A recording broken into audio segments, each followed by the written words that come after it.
ናችሁ? ደህና ናችሁ? ክብር ለአምላካችን ለእግዚአብሔር ይሁን። እንግዲህ ያለ እግዚአብሔር ፍቃድ የሚሆን ነገር የለም። የሆነው ሁሉ በእግዚአብሔር ነው የሚሆነው እና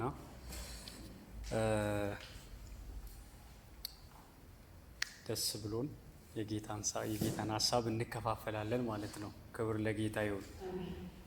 አንድ ነገር አምናለሁ፣ እንደመጣን አንመለስም። አሜን። ለዛሬ የሚያስፈልገንን ማግኘት ያለብንን እግዚአብሔር ይሰጠናል። ክብር ለጌታ ይሁን። መጽሐፍ ቅዱሳችንን መኃልየ ምዕራፍ 2 ቁጥር 15 ላይ እናውጣና መኃልየ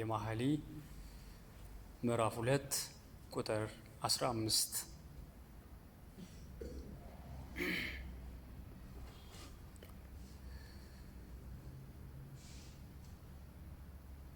በአዲሱ መደበኛ ትርጉም አነባለሁ።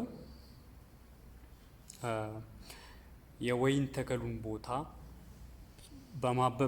በማበብ ላይ ያለውን የወይን ተክል ቦታችንን የሚያጠፉትን ቀበሮዎች፣ እነዚያን ትናንሽ ቀበሮዎች አጥምዳችሁ ያዙልን።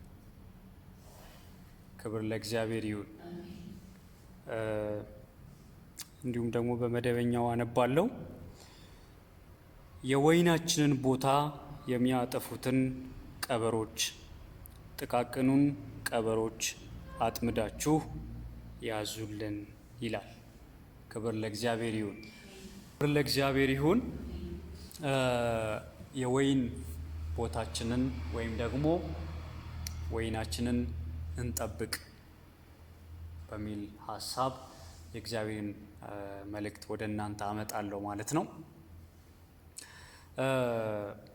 እንግዲህ ይሄ በጣም የታወቀ የመጽሐፍ ቅዱስ ክፍል ነው። እንደምታውቁት ይህን ጥቅስ እናውቃለን።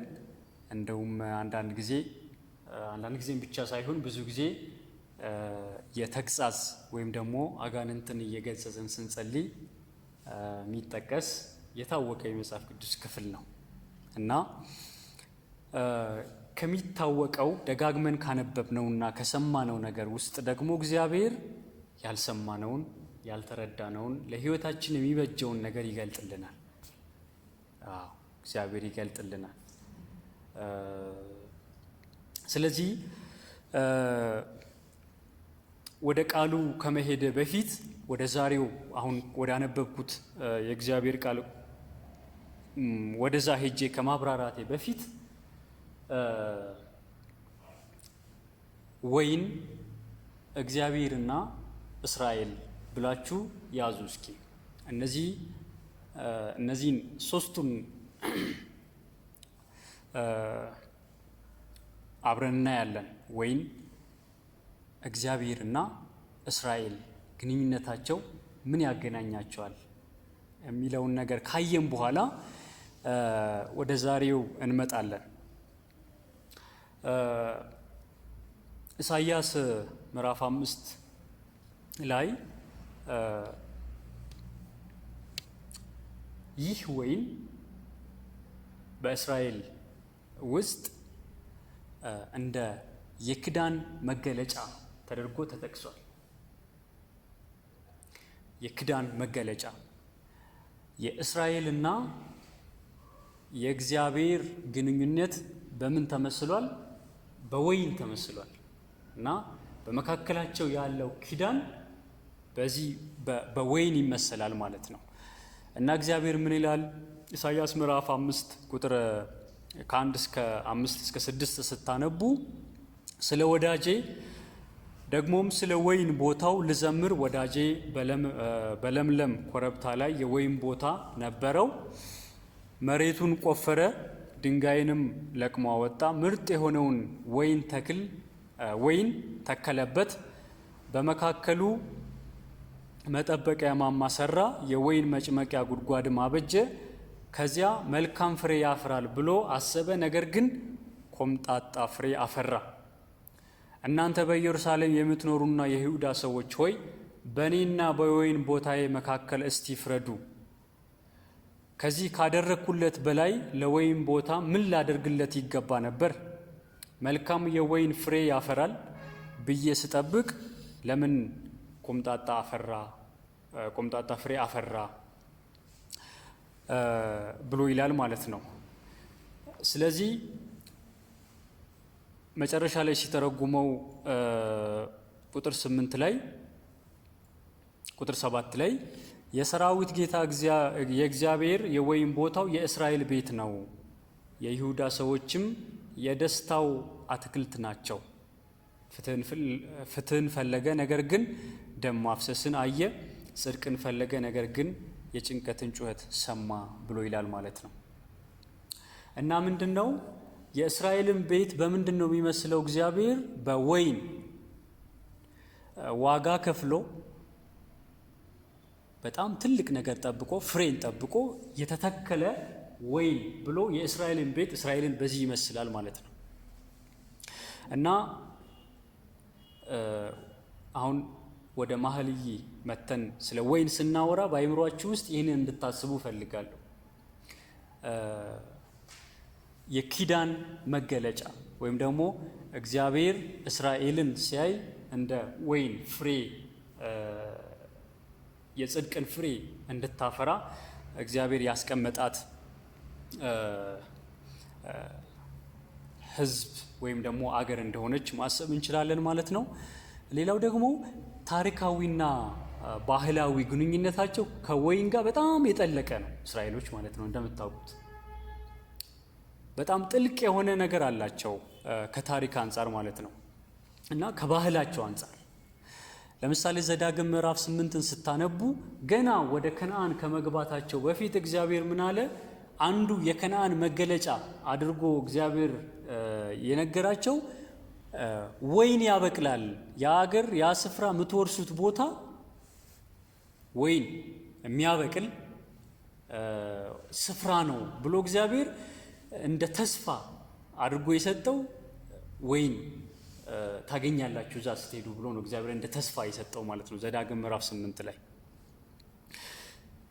እንደገና ደግሞ ከኢኮኖሚ አንጻር ስታዩ ማለት ነው በጣም የኢኮኖሚ ዋልታቸው ነው እና ዴይ ቱ ዴይ ህይወታቸው ውስጥ ወይንን ሳይጠቀሙ አይውሉም ኦልሞስት። ስለዚህ ትልቅ ቦታ አለው ይሄ ወይን በእስራኤል ውስጥ ማለት ነው። በጣም የሚገርመውና በዋናነት እንደው እንድትከታተሉ ወይም እንድትሰሙ የምፈልገው ሚክያስ ምዕራፍ 6 ቁጥር 15 ላይ ከእግዚአብሔርም ጋር ይያያዛል ቀጥታ ወይን ማለት ነው። በጣም የሚገርመው ከመንፈሳዊ ነገራቸው ጋር ተዛማጅነት አለው ወይን እና ምን ይላል? ትዘራለህ ነገር ግን አታጭድም፣ የወይራ ዘይት ትጨምቃለህ ነገር ግን ዘይቱን አትቀባም፣ ወይንን ትቆርጣለህ ነገር ግን የወይን ጠጅ አትጠጣም ብሎ እግዚአብሔር እንደ የፍርድ እግዚአብሔር ሲቀጣ ራሱ ከምን ጋር ነው የሚያያይዘው? ከወይኑ ጋር አያይዞ ነው እግዚአብሔር የሚቀጣቸው ማለት ነው።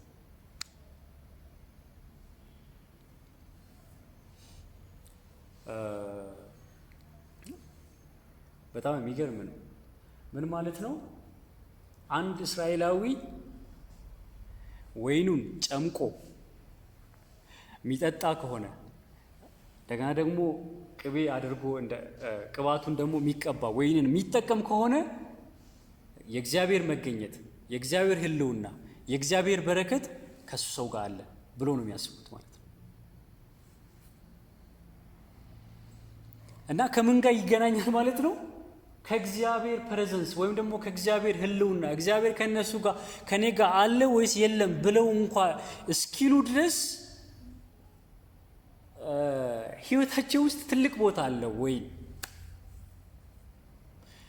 እና እግዚአብሔር ትእዛዙን ሕጉን ካልተከተሉ ምንድነው የሚያደርገው ከተባለ ቀጥታ ሄደው ከወይናቸው ጋር ያላቸውን ወይን እንዳይጠቀሙ ያደርጋል ማለት ነው።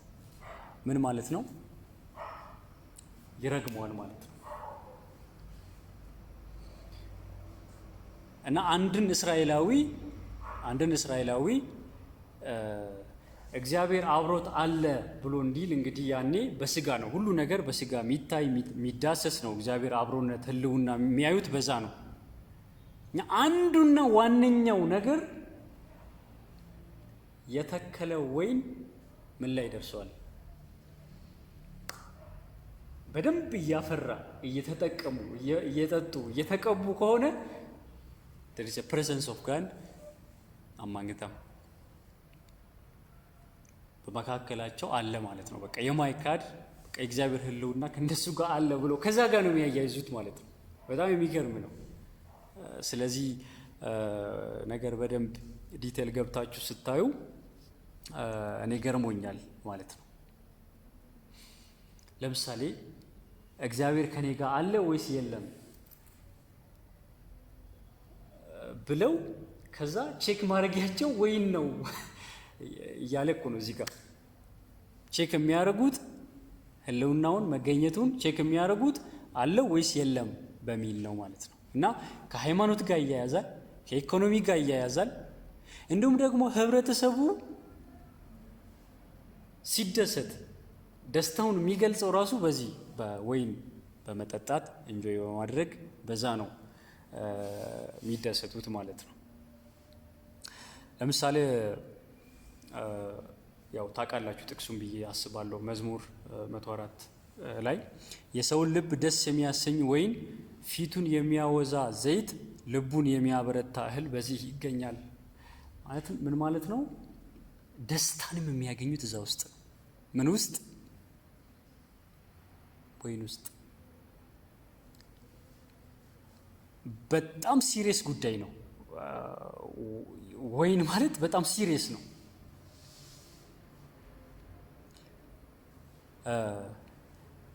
ታውቃላችሁ አይደለ?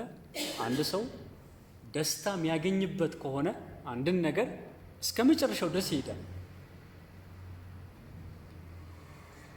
የደስታ ምንጭ ብሎ ካሰበ አንድን ነገር የሚወሰደውን እርምጃ ሁሉ ወስዶ ሰው እስከ ጥግ ድረስ ይሄዳል። እና ደስታ ካለው ሲሪየስ ነገር ነው ማለት ነው። ህብረተሰቡ ውስጥ በቃ የልብን ደስታ የሚያገኙት በዛ አማካኝነት ነው ማለት ነው። ለምሳሌ ወደዚህ ራሱ የመጣ ነው አሁን የእግዚአብሔርን ቃል ለመማር የመጣ ነው ምን ስለሚያደርገን ነው አይደለ? ከስራ ደክማችሁ ጊዜያችሁን እንደምንም አሸጋሽጋችሁ እዚህ ድረስ የመጣችሁት በውስጡ ምን ስላለ ነው? ደስታ ስላለ እኮ ነው። እና ሰው ደስ የሚያሰኘውን ነገር ነው ዋጋ የሚከፍለው። እና ስለ ወይን ከእስራኤል ጋር ተያይዞ በዛ ዘመን ይሄ መኃልየ በዛ ዘመን ስለተጻፈ እንድንረዳው ነው ወደዛ የሄድኩት ማለት ነው። ኦኬ። ስለዚህ እግዚአብሔር እስራኤልን ሲያስብ እንደ ወይን ያስባታል። ለዛም ነው ማቴዎስ 21 ላይ ጌታ ኢየሱስ ክርስቶስ ስለ ወይን ቦታው ስለ እነዚያ ሰዎች ሲናገር 3 ጊዜ ባሪያዎቹን ላከ፣ መጨረሻ ላይ ልጁን ላከ። ፍሬ ፈልጎ ማለት ነው። ገደሉት። እግዚአብሔር አሳልፎ ለሌላ ሰው እንደሰጠ ይናገራል። እናም በአዲስ ኪዳን ውስጥ ደግሞ ይሄ ወይን በጣም በሚያስገርም ሁኔታ ቦታ ይዞ ስፍራ ይዞ እናገኘዋለን አዲስ ኪዳን ውስጥ ማለት ነው።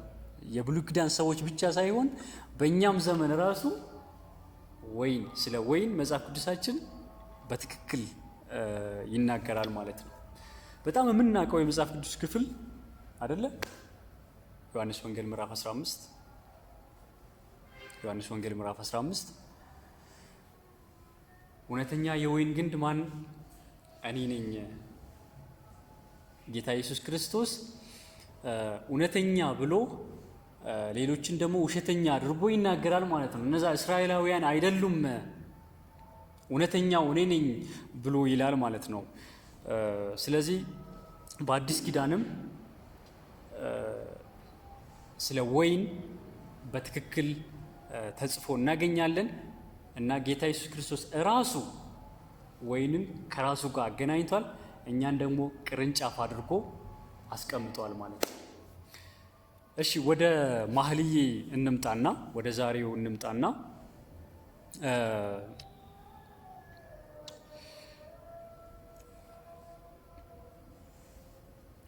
እንግዲህ መኃልየ የግጥም ወይም ደግሞ የቅኔ መጽሐፍ ነው። እንደምታውቁት ቅኔ ያው ቀጥታና ተዘዋዋሪ የሆነ ፍቺ አለው። እንደምታውቁት ቅኔን ራሱ ቅኔ ያደረገው አንድ ንግግር ቅኔ ነው ሲባል ከጀርባ ሌላ ትርጉም አለው እንደማለት ነው አይደለ? ስለዚህ እዛ ጋር የተጻፈው የሁለት ሰዎች የሁለት ፍቅረኛሞች የሚዋደዱ ሰዎች የተናገሩት ንግግር ነው። ግን ደግሞ ከዛም ያለፈ መንፈሳዊ ትርጉም እንዳለው ደግሞ መረዳት እንችላለን ማለት ነው። እና ምን ይላሉ እነዚህ ሰዎች?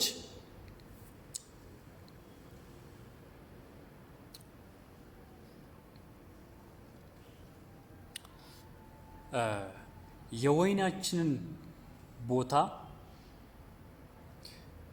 ብለው ይጀምራሉ፣ ንግግራቸውን ሲጀምሩ ማለት ነው። እዚህ ጋር የተገለጸው መኃልየ ውስጥ የተገለጸው ወይን ተብሎ የተገለጸው ምንድን ነው? በውስጡ ያለው ነገር ብላችሁ ጠለቅ አድርጋችሁ ስታዩት ግንኙነትን የሚገልጽ ህብረትን የሚገልጽ ቃል ነው ይሄ ቃል ማለት ነው።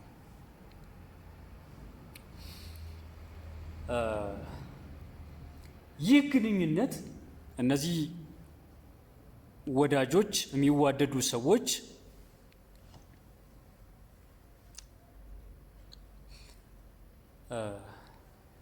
አደጋ እንደተጋረጠበት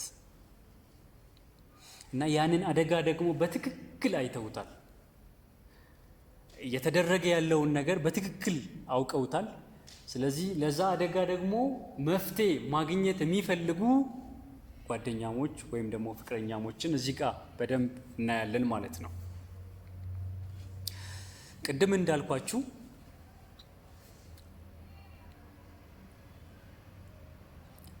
ይህ በህይወታቸው ትልቅ ቦታ ያለው ኢኮኖሚካሊ፣ በሶሻሊ፣ በህብረተሰቡ ውስጥ የእግዚአብሔርን ህልውና የሚያስቡበት እግዚአብሔርን እየረዳቸው እንደሆነ የሚያስቡበት ነገር ምን እየተደረገ ነው? እየጠፋ ወይም ደግሞ እየተበላሸባቸው ነው። በማን ቀበሮ ወይም ደግሞ ቀበሮች እያሉ ጥቃቅን ቀበሮች እያሉ ይጠቅሳሉ። እነዚህን የሚያበላሹትን ማለት ነው።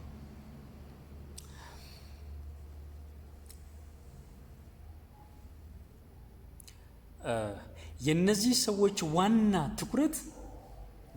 ትኩረት ግንኙነታቸው፣ ህብረታቸው፣ ወዳጅነታቸው ሰስተናቢሊቲ ወይም ደግሞ ቀጣይነት እንዲኖረው ይፈልጋሉ። ወዳጅነት አላቸው፣ የጋራ ነው። ሁለቱም ይዋደዳሉ። ሁለቱም አብረው የሚያሳልፉትን ጊዜ የሚናፍቁ ይመስላሉ። ከቁጥር 1 ጀምራችሁ ስታነቡ በጣም የሚነፋፈቁ አብረው ጊዜ ማሳለፍ የሚፈልጉ ሰዎች እንደሆኑ ያሳውቃሉ ማለት ነው። በጣም ዲፕ የሆነ ኢንቲሜሲ ያላቸው ሰዎች ናቸው። ጥልቅ የሆነ ግንኙነት ያላቸው ሰዎች ናቸው።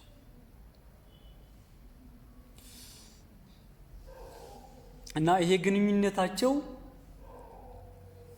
ሊበላሽባቸው ነው። እግዚአብሔር ይርዳን። አሜን። ጌታ ጸጋውን ያብዛልን።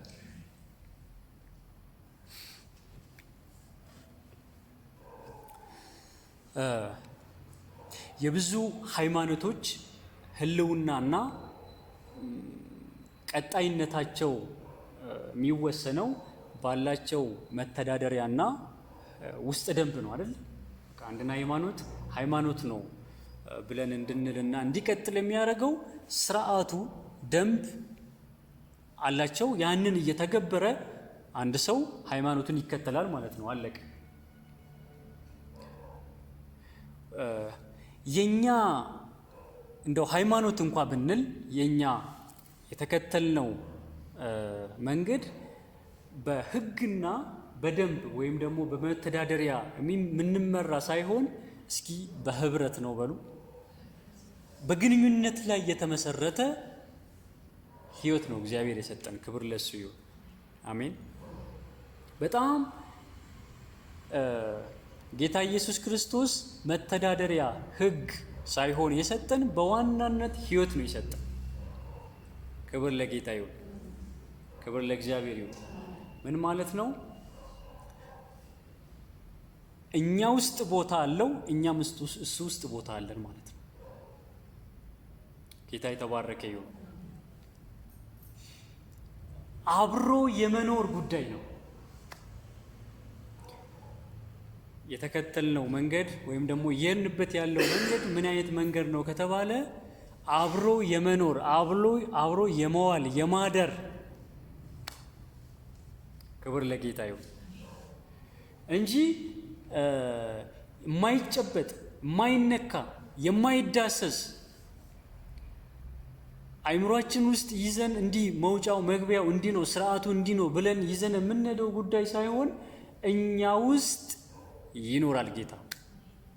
አሜን ነው። እና ግንኙነታችን በዛ ልክ ነው። ለዛም ነው ገላትያ ምዕራፍ 2 ላይ እንዲህ የሚል ቃል አለ። ከክርስቶስ ጋር ተሰቅያለሁ፣ እንግዲህ እኔ አልኖርም። ማን? እኔ አልኖርም፣ ነገር ግን ክርስቶስ በውስጤ ምን ያደርጋል? ክብር ለጌታ ይሁን። ጌታ በጣም እኔ ከምገረምበትና በጣም ደስ ከሚለኝ ነገር አንደኛው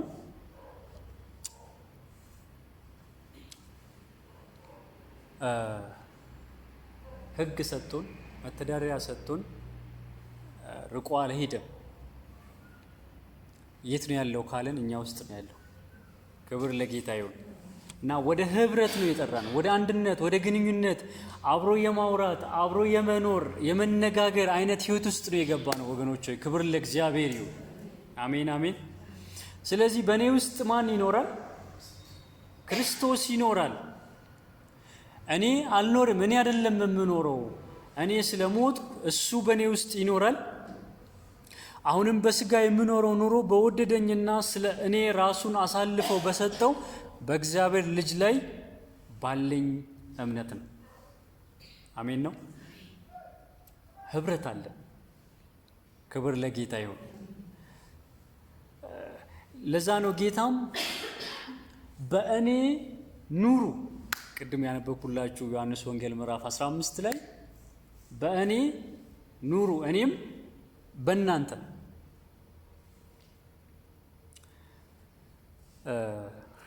ስለዚህ የተሰጠን ህይወት አለ፣ የተካፈልነው ህይወት አለ። በዛ ህይወት ውስጥ ነው የምንኖረው እንጂ ሩቅ ሆኖ በሩቅ የምናደርገው ወይም ደግሞ በራሳችን ትግል እኛ የምናደርገው አይደለም። ስለዚህ ክርስትናችን በህብረት ላይ በግንኙነት ላይ የተመሰረተ ነው። ክብር ለእግዚአብሔር ይሁን። ልክ እንደነዛ ሰዎች ማለት ነው። ልክ እነ ማህልዬ ላይ ያሉ ሰዎች በግንኙነት ውስጥ በህብረት ውስጥ በፍቅር ውስጥ የሚኖሩ ልክ እንደነዛ ማለት ነው። እሺ ከዛ ምን ይላሉ? እስኪ ከኔ ጋር እንድትሉ እፈልጋለሁ። ይሄንን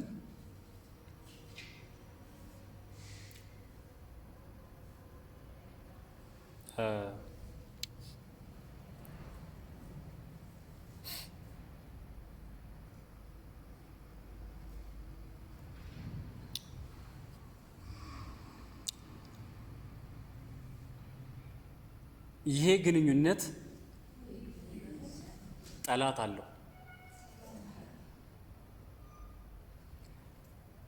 እስኪ ድገሙ። ይሄ ግንኙነት ምን አለው? ጠላት አለው። እዚህ ጋር ያለውን ግንኙነት እየረበሸ ያለው እነዚህ ሰዎች አውቀዋል። ደግነቱ በደንብ አውቀዋል። ምን እየሆነ እያለ በደንብ አውቀዋል። እና አንደኛ ቀበሮ ብለዋል። ከዛስ ጥቃቅን ብለዋል። የዲቴል የችግሩን ምንነት በደንብ ያወቁ ህብረት ያላቸው ሰዎች ናቸው። የህብረታቸውን ጠላትና ጠንቅ በደንብ ያወቁ ህብረት የሚያደርጉ ሰዎች ናቸው። ቀበሮ አሉ፣ ከዛ ጥቃቅን፣ ከዛ ምን አድርጉ? አጥምዳችሁ ያዙልን፣ አጥምዳችሁ ያዙልን። በጣም የሚገርማችሁ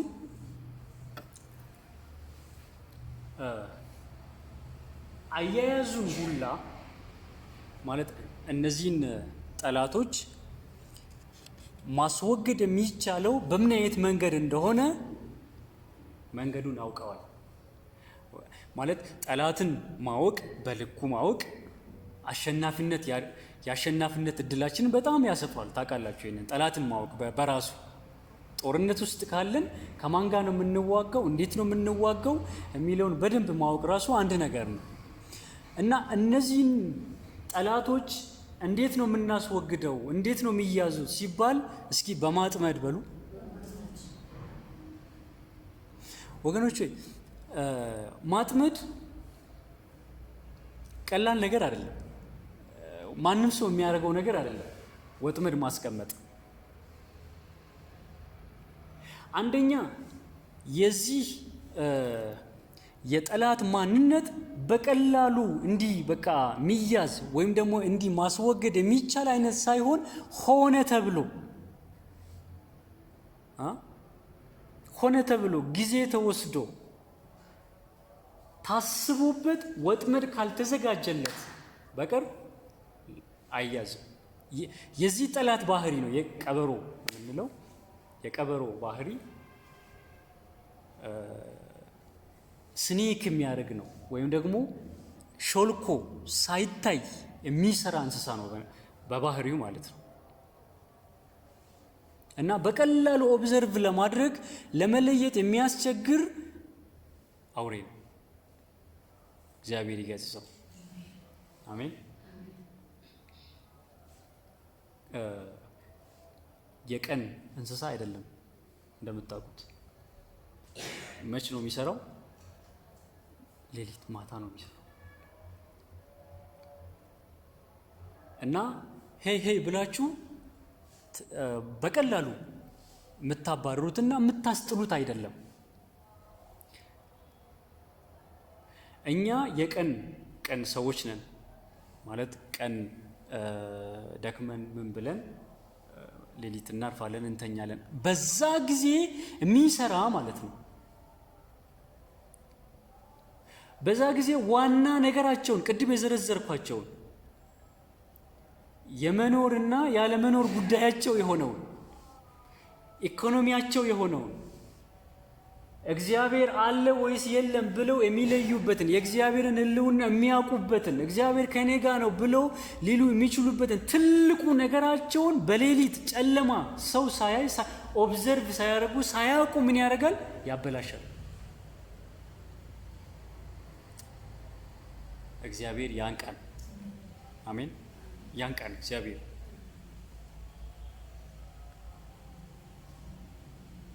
ከጌታ ጋር ያለንን ነገርና ጌታን ራሱ ልክ እንደነሱ ልክ ለእስራኤላውያን ቅድም ታሪክ ወደ ኋላ ሂጄ ያነሳሁት ለዛ ነው። ከጌታ ውጭ ምን አለን? ዋና ነገራችን ምንድን ነው? ጌታ እኮ ነው። ዋና ነገራችን ህልውናው እኮ አይደለ? ደስታችን ምንድን ነው? እረፍታችን ማን ነው? ጌታ ነው። እና ይሄን ውድ የሆነውን ነገር በቀላሉ አሳልፈን እንዳንሰጥ እግዚአብሔር ይርዳል። እግዚአብሔር ያንቃል። ጥበቡን ይስጠን፣ ማስተዋሉን ይስጠን፣ ያብዛልን። እና ምን አርጉ? እነዚህ ጠላቶች በቀላሉ የሚያዙ ስላይደሉ ምን ያርጉ? እስኪ ወጥመድ በሉ። አሜን ነው። ምን ማለት ነው? እነሱ ወጥመድ ያዘጋጃሉ ወይኑን እያበላሹ፣ እኛ ደግሞ ከነሱ በላይ የሆነ ወጥመድ ማዘጋጀት ማለት ነው። እስኪ ለወጥመድ ወጥመድ በሉ። እንደዛ እንደ ማለት ነው።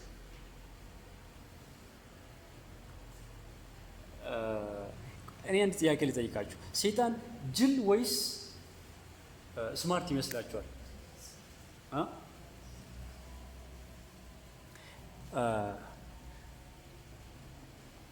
ምን ያውቃል? ጅል ነው፣ አመድ አካባቢ ነው ይባላል አንዳንድ ጊዜ። ይሄም ጥሩ አይደለም። ሰይጣንን ወይም ደግሞ ጠላታችንን ዝቅ ማድረግ ማለት ነው። ኦቨርም ደግሞ ማድረግ ጥሩ አይደለም። ግን የእግዚአብሔር ቃል ምን ይላል? ኤፌሶን ምዕራፍ 6 ቁጥር 10 ላይ በተረፈ በጌታና ብርቱ በሆነው፣ እስኪ ብርቱ በሆነው በሉ ባካችሁ፣ ድምጻችሁን ልስማ። ምን በሆነው? በሱ ካልሆነ ብርቱ በሆነው። ማን ነው ብርቱ?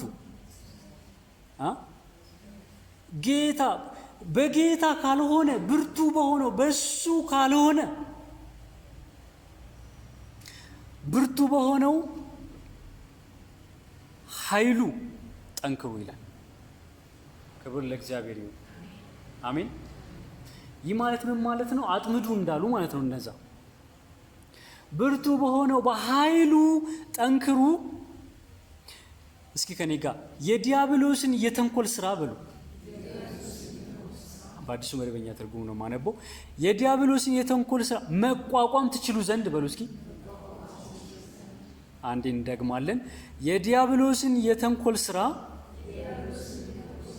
መቋቋም ትችሉ ዘንድ የእግዚአብሔርን ሙሉ የጦር ዕቃ ልበሱ። አሜን ነው። አያችሁ ምን ይላል መጽሐፍ? ተንኮል በተንኮል የተሞላ በጣም ሰውን ዲሲቭ በማድረግ የሚታወቅ እንደውም የተሳካለት ዲሲቨር፣ አታላይ፣ ተንኮለኛ ማለት ነው ሰይጣን። ዛሬ እግዚአብሔር አጥማጆች ያድርገን። አሜን። ይሄ እኛ ከጌታ ውጪ እስራኤላውያን ለነሱ በጣም ዋና ነገራቸው እንደሆነ ከጌታ ጋር ያለን ነገር በጣም ውድ ነገራቸው እና እነዚህን ጥቃቅን የሆኑትን አጥምዳችሁ ያዙልን እንዳሉ ሁሉ የዲያብሎስን ተንኮል ስራ መቋቋም የምንችለው የእግዚአብሔርን ሙሉ የጦር ዕቃ የእግዚአብሔርን ቃል ዲቴል ገብታችሁ አንብቡ። ምዕራፍ 6 የቃሉን ሰይፍ፣ ወንጌልን፣ እምነትን ዛሬ እግዚአብሔር ይሙላብን። አሜን። የብዙ ሰው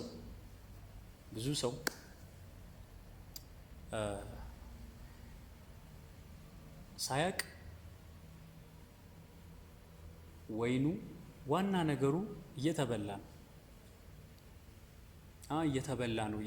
ነው። ቅድም እንዳልኳቸው ጥቃቅን ናቸው፣ አይታወቁም። ከስሩ እየተበላ ነው እና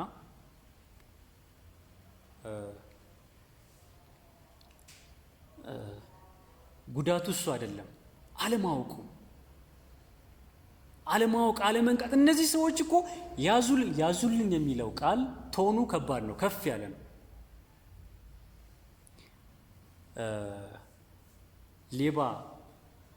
አንድ ሰው ሌባ ይዞ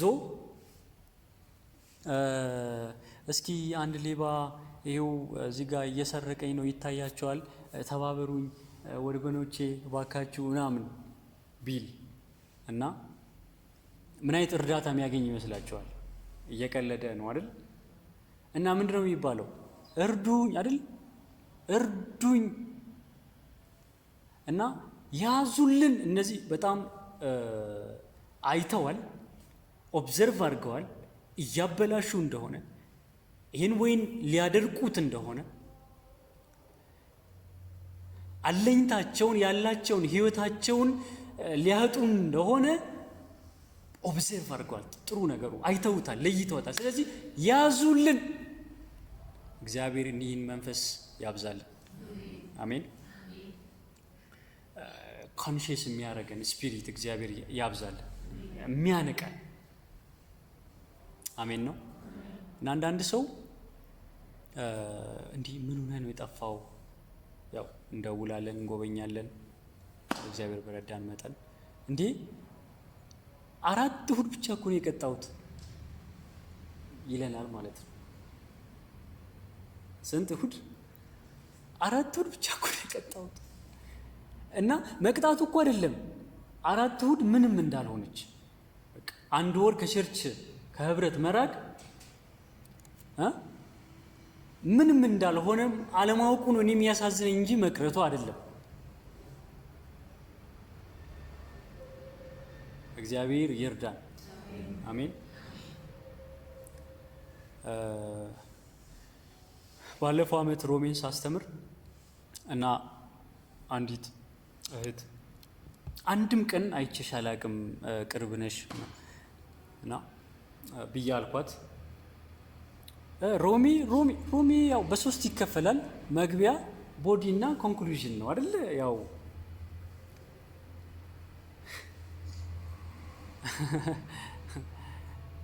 እግዚአብሔር ካለማወቅ ያድነን። አየ ችግሩ እንትኑ አይደለም መሳት ወይም ደግሞ መሳታችንን አለማወቅ። እና በጣም የገረመኝ አጥምዳችሁ ያዙልን። ኖርማል አይደለም ነገሩ፣ በጥሩ ሁኔታ እየሄደ አይደለም። አረ በጌታ በኢየሱስ ስም እግዚአብሔር ያንቃል። አሜን።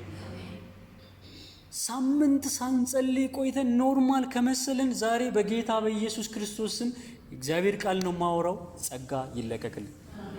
ኖርማል አይሁንብን፣ መጨው ይሁንልን። አሜን ነው። ጴጥሮስ ነው ሲሰምጥ አድነኝ ያለው። በቃ አድነኝ ማለት ጥሩ ነው። አንዳንዴ ኖርማል ነው ማለት ጥሩ አይደለም።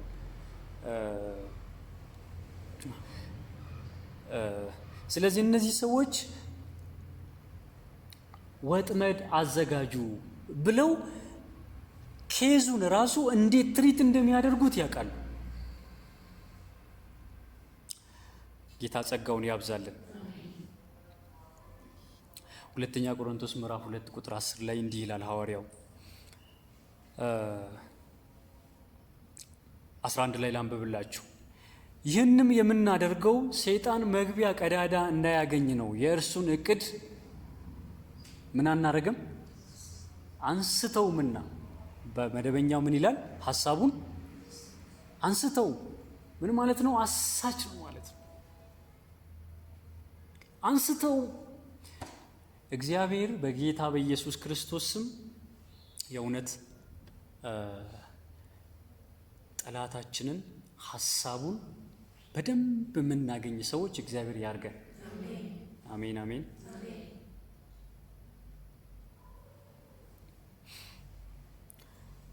እና ትናንሽ ኃጢአቶች አሉ አይደል? የሆነ ልማዶች፣ ትናንሽ ልማዶች ግን በእኛና በጌታ መካከል ገብተው እንዴት ላይፍ ሲስተምን እንዴት እንደሚያስተጓጉሉ፣ የዚህን ከግንዱ ወደ ቅርንጫፍ እንዳይሄድ እንዴት ብሎክ እንደሚያደርጉ ትናንሽ ናቸው። ይቅር ለማለት ጊዜ መውሰድ ለይቅርታ ትናንሽ ናቸው። ከኛ ጋር ሲያድሩ ማለት ነው። ውሎ ሲያድሩ ትንሽ ይመስላሉ። በነገራችን ላይ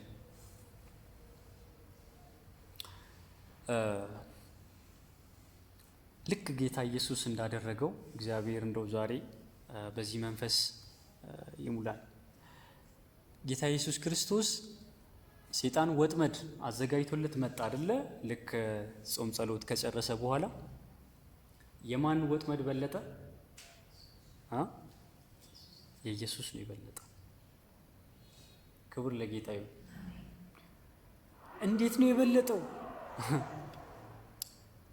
ከልጅነቱ ጀምሮ ከሕፃንነቱ ጀምሮ የሕጉን መጽሐፍ በጣም የሚያውቅ በመማር የሚያምን ታውቃላችሁ፣ ቤተ መቅደስ ገብቶ የሚከራከር ከዛ ጋር የሚያሳልፍ ነው ህይወቱ።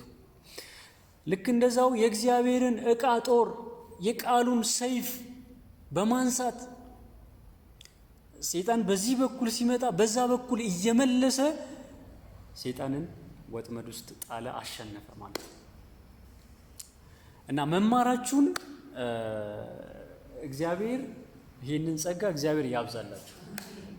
አውቃለሁ በጣም እንደምትተጉ አውቃለሁ፣ እንደምታነቡ አውቃለሁ። ይሄ ጸጋ አሁንም ይብዛል። ክብር ለእግዚአብሔር ይሁን። ለምን ሲባል ወጥመድ እያዘጋጀን ነው። በዛ ነው የምናጠምደው። የእግዚአብሔርን ቃል በመማር በመመካከር ነው የምናጠምደው። አለበለዛ ያጠምደናል። ብዙ ነገር እናጣለን። እነዚህ ጥቃቅን በሚመስሉ ነገሮች ጸሎትን ችላ ማለት፣ የእግዚአብሔርን ቃል ባለማጥናት፣ ምቀኝነት፣ መቅናት፣ በቅድስና ኮምፕሮማይዝ ማድረግ። የሚገርማችሁ የሆነ ስዕል አይታችኋል? ፌስቡክ ላይ እንደዛ ነው ያየሁት።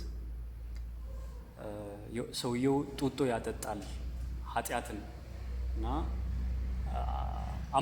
አንበሳን በኃጢአት መስሎ ይመግበዋል በልጅነቱ። ከዛ አንበሳው ደግሞ አድጎ ምን ያደርገዋል? ሰውየውን እንደ ሰው አይነት ነገር ማለት ነው። እነዚህ ጥቃቅን እንትኖች ያድጋሉ። በነገራችን ላይ አድገው የሆነ ጊዜ አመናጅብል ይሆናሉ እና ኮንትሮል ያደርጋሉ። ለዛ ነው እኮ ያዕቆብ ምኞት ጸንሳ ኃጢአትን፣ ከዛ ኃጢአት ወዲያውኑ ደግሞ እሷም የመጸነስ ባህሪ ያላት ምን ትወልዳለች? ሞት ማለት የሚያርጉ ነገሮች ናቸው እነዚህ ጥቃቅን የምንላቸው ነገሮች። እና እግዚአብሔር ያን ቀን ህብረታችንን ህይወታችንን መጠበቅ እንድንችል ጸጋ ይብዛልን። ክብር ለጌታ ይሁን። ሶስተኛና የመጨረሻውን ላንሳና እንጸልያለን። ይህ ወይን ያበበ ወይን ነው። ወይናችን አብቧልና ይላሉ። አብቧልና ምንድን ነው? ከአበባ በኋላ ምን አለ ማለት ነው? ፍሬ አለ ማለት ነው። እና ፍሬ እየጠበቁ ነው። ወደ ፍሬው በጣም ተጠግተዋል። እጃቸው ሊገባ ነው። ፍሬያማ ሊሆኑ ነው። በዚህ መሀል ነው ይሄ የጠላት እንቅስቃሴ ጎልቶ የሚታየው ማለት ነው። ልብ ብላችሁ ካሰባችሁ ልክ እቅድ ስታወጡ በመንፈሳዊ ነገራችሁ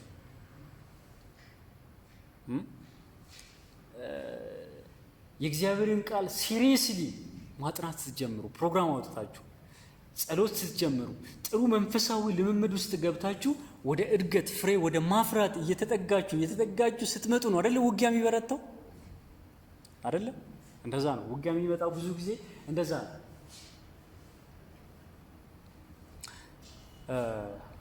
እነዚህም ሰዎች ወደ ማቹሪቲ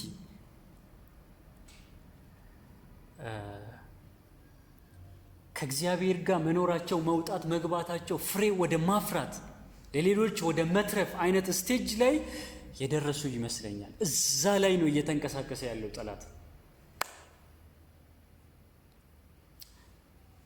መቼስ ጌታ እኛ ውስጥ አለ። ጌታን ተቀብለናል። ከጌታ ጋር እየኖርን ነው። ጌታ ከኛ ጋር እየኖረ ነው። ሁላችን ውስጥ ፍሬ ይጠበቃል አይደለ? ፍሬ አለ፣ መንፈሳዊ ፍሬ አለ።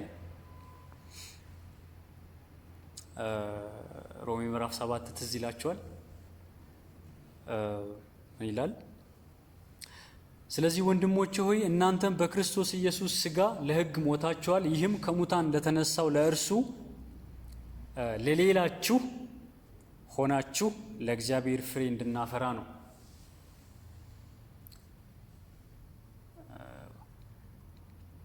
ያቺ እስራኤል እውነተኛ የወይን ግንድ እኔ ነኝ፣ ያቺ ውሸተኛ ነች ያስባላት ምንድን ነው? ቅድም አንስቼላችኋለሁ። ፍሬ ነው አይደል? ፍሬ ነው የታጣው። ጌታ ፍሬ ፈልጎ ባሪያዎቹን ሲልክ ደብድበው አባረው ፍሬ ስለሌላቸው ነው እንደዛ የሚያደርጉት። እና ኢየሱስ ምን አለ? እግዚአብሔር የሚፈልገው ሰው ሆኜ መጥቻለሁ። ምን ማለት ነው? እግዚአብሔር ከላይ ሆኖ ሲያየው ጌታን የሚፈልገውን ፍሬ፣ ጽድቅ፣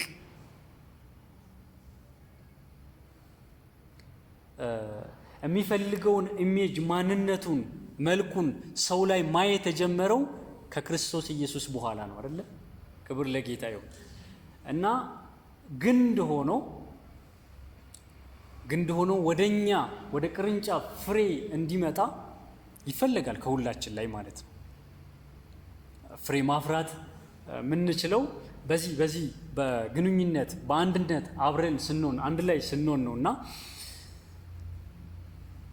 ይሄን ስቴጅ ይሄን ደረጃ አታክ ያደርጋል ማለት ነው። እግዚአብሔር ይገጽ። እግዚአብሔር በፍሬ ዘመናችንን ይባርከው። አሜን ነው። ለዛ እኮ ነው ዕብራውያን ጸሐፊ ከጊዜው የተነሳ ምን መሆን ሲገባችሁ፣ አስተማሪዎች መሆን ሲገባችሁ ገና ምን ወተት ሕፃን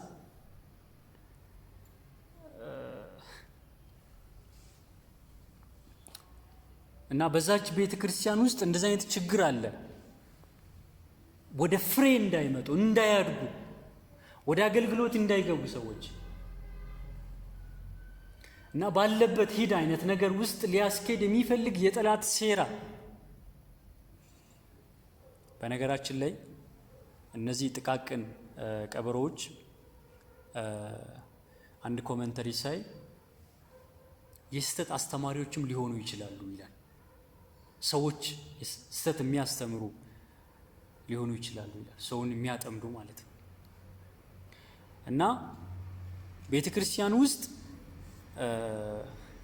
ፍሬ እንዳይገኝ ሰዎች ወደ አስተማሪነት ከራሳቸው አልፈው ለሌላው መሆን ወደሚችሉበት ይሄ የእግዚአብሔር ሰው ነው ወደ መባል እንዳይመጣ የሚያደርጉ ውጊያዎችና ወከባዎች ይፈጥራሉ ማለት ነው እነዚህ ጠላቶች። ጌታ ይርዳን። ዋና ነገራችንን ከእግዚአብሔር ጋር ያለንን ህብረት ፌሎሺፓችንን ምንጠብቅበት ጥበብና ማስተዋል እግዚአብሔር ያብዛልን። አሜን። ይሄ በተግሳጽ ውስጥ ይያዙ የምንለው ነገር አይደለም ወገኖች፣ እንደሱ አይደለም። ውጊያው እንደሱ አይደለም። የእግዚአብሔርን ዕቃ ጦር በመልበስ ምን ማለት ነው? ወክ በማድረግ በመኖር ቃሉን በመብላት አማኝ በመሆን በዛ አይነት መንገድ ህብረታችንን ጋርድ ማድረግ ፕሮቴክት ማድረግ ይጠበቅብናል። ክብር ለእግዚአብሔር ይሁን። አሜን። እግዚአብሔር እኛን ይጠብቀናል።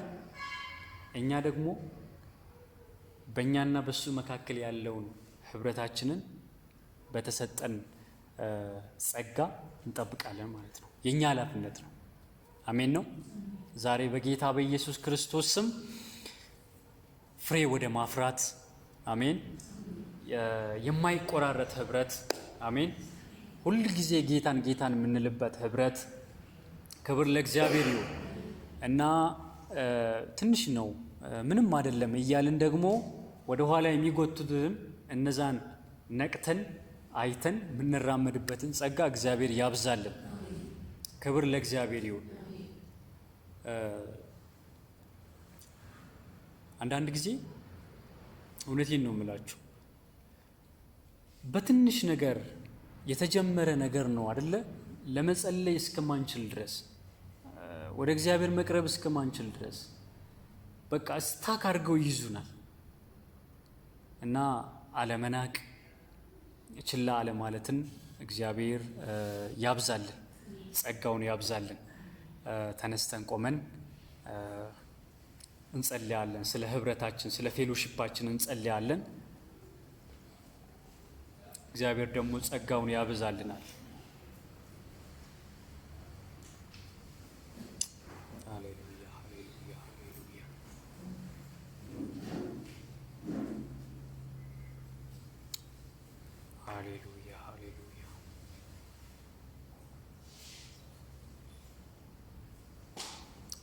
ዛሬ በጌታ በኢየሱስ ክርስቶስ ስም እንደ ግለሰብ እግዚአብሔር ሆይ እንጸልያለን። ካንተ ጋር ያለን ነገር በጌታ በኢየሱስ ስም ከጸጋው ቃል የተነሳ እንደ አዲስ እንዲታደስ በኢየሱስ ስም እንጸልያለን። እግዚአብሔር ሆይ አንተ ታውቀናለህ። እኔ የት እንዳለው ወገኖቼ የቱ ጋር እንዳሉ አንተ ታውቀናለህ።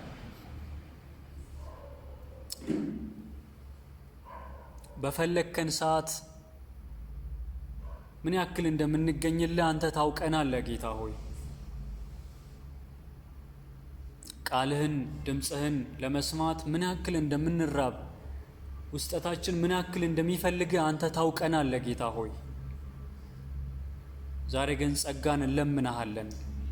በጌታ በኢየሱስ ስም በእኛና በአንተ መካከል ያለ ስውር የሆነ ነገር እኛ እንኳ ያላስተዋልነው ነገር እንኳ ቢሆን ዛሬ በጌታ በኢየሱስ ክርስቶስ ስም እንዲመነጠርን ይጸልያል። በኢየሱስ ክርስቶስ ስም ከእኛና ካንተ መካከል እግዚአብሔር ሆይ ማንኛውም አይነት ግድግዳ የፈረሰ ይሁን። በኢየሱስ ስም የፈረሰ ይሁን። በኢየሱስ ስም የፈረሰ ይሁን። እግዚአብሔር ሆይ በጌታ በኢየሱስ ክርስቶስ ስም ሸንጋዩን እግዚአብሔር ሆይ መቋቋም ምንችልበት፣ አታላዩን እግዚአብሔር ሆይ መቋቋም ምንችልበት፣ የሚያታለውን እግዚአብሔር ሆይ በጌታ በኢየሱስ ክርስቶስ ስም ብዙ ጊዜ እግዚአብሔር ሆይ የኛን ሕይወት በማታለል እግዚአብሔር ሆይ ወጥመድ ውስጥ እያስገባ እግዚአብሔር ሆይ ሕይወታችን ወደ ኋላ የጎተተውን ያን ሰንሰለት በጌታ በኢየሱስ ስም ዛሬ እንዲበጣጠስን ይጸልያሉ። ያ ሰንሰለት በኢየሱስ ስም ይበጣጠስ። በኢየሱስ ስም ይበጣጠስ። በኢየሱስ ስም ይበጣጠስ። አስተዋዮች አድርገን በጥበብ ሙላን፣ በማስተዋል ሙላን። አንተን እግዚአብሔር ሆይ አንተን ጌታ ሆይ በማወቅ በእውነት ዋና ነገራችን እንደሆንክ፣ ውድ ነገራችን እንደሆንክ፣ የሕይወታችን ማዕከል እንደሆንክ ተረድተን እግዚአብሔር ሆይ በኢየሱስ ስም በጥንቃቄ መውጣትና መግባት ይሆንልን ዘንድ እኔ ጸለይኩኝ። ፋሚሊ ውስጥ የተቋረጠ ግንኙነት እግዚአብሔር ሆይ ዛሬ እንጸልያለን። የተቋረጡ ባይብል ስቴዲዎች፣ የተቋረጡ የዲቮሽን ጊዜዎች እግዚአብሔር ሆይ የጸሎት ጊዜዎች እግዚአብሔር ሆይ እንደ ቤተሰብ በጌታ በኢየሱስ ስም አብረው ጸልየው የማያውቁ ፋሚሊ እግዚአብሔር ሆይ ቤተሰብ ከዛሬ ቀን ጀምሮ በጌታ በኢየሱስ ስም በአንድነት ወደ አንተ መቅረብ የሚችሉበትን ጊዜ በኢየሱስ ስም ተሰጣቸው ዘንድ ጸለይኩኝ በኢየሱስ ስም። እግዚአብሔር ሆይ ዛሬ ሾልኮ የገባ ሚዲያ ቢሆን እግዚአብሔር ሶሻል ሚዲያ ቢሆን ቴሌቪዥን ቢሆን ማንኛውም ነገር ቢሆን ዘመናዊ የሆነ ቴክኖሎጂ ነገር ቢሆን እግዚአብሔር ሆይ በእኛና በአንተ መካከል ሾልኮ ገብቶ እግዚአብሔር ሆይ ህብረታችንን እያበላሸ ያለ ማንኛውም ነገር ላይ እባክን ጌታ ሆይ ህዝብህን አንቃ። በኢየሱስ ክርስቶስም ህዝብህን ወደ አእምሮ መልስ። አንቃን ጌታ ሆይ በኢየሱስ ስም የተበላ ጉልበት እንዳድስ እንዲታደስ እኔ ጸልያለሁ። በኢየሱስ ስም እንዲታደስ ጸልያለሁ። ጌታ ሆይ ዋናውን አስጥሎ ዋና የሆነብን ነገር በኢየሱስ ስም ይንከባለል። ከላያችን ላይ በኢየሱስ ስም ይንከባለል። ጌታ ሆይ አንተን ከስፍራ አስነስቶ በስፍራው ቁጭ ያለ ሳናቀው እግዚአብሔር ሆይ ባለስልጣን ሆኖ ቁጭ ያለ በእኛና በአንተ መካከል የሚተላለፈውን ሕይወት እያቀጨጨ እግዚአብሔር ሆይ እያደከመ ያለ ማንኛውም ሲስተም ዛሬ በዚህ በቃል ብርሃን ተፈትሾ እንዲገለጥ እኔ ጸልያለሁ። ፈውስ ይሁንልን። ቤተሰብ ይፈውስ። እንደ ማህበረሰብ ፈውስ ይሁንልን። ለዚች ቤተ ክርስቲያን ፈውስ ይሁን። ይሄን ቃል ለሰማን ለሁላችን ፈውስ ይሁን። እናመሰግንሃለን፣ እናከብረሃለን። በጌታ በኢየሱስ ክርስቶስ ስም አሜን። እግዚአብሔር ይባርካችሁ።